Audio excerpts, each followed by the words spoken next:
Evet arkadaşlar, böyle yanlarına güzelce bir zımpara attım.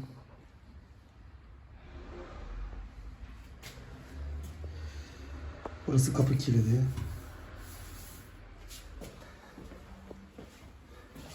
Deterjan çok fazla konulduğundan kaynaklı oluyor. Atlara diyecek bir şey yok. Atlar genelde ıslak banyoda, hava almayan vesaire olan yerlerde, artık yeni nesil makinelerde çok görülmekte. Bu anıttan sonra tekrardan çekeceğim. Hangi sprey, hangi marka, hangi numara, hepsinin bilgisini vereceğim. Tekrar görüşmek üzere.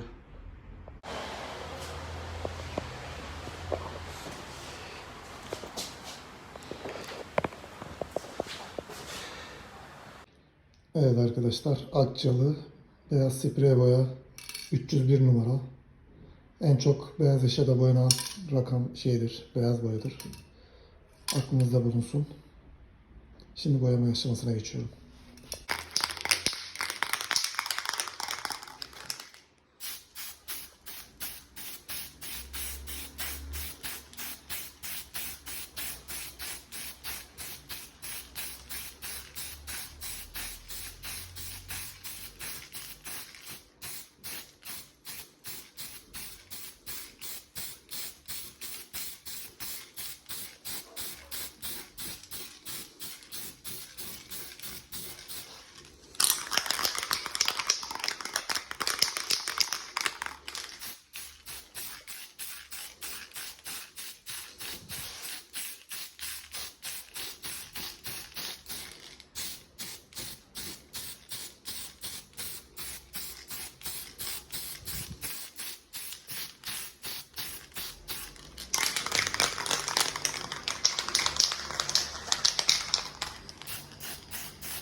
Evet arkadaşlar, şu an yeni boyadım. Kurumasını bekliyorum. Şöyle gördüğünüz gibi.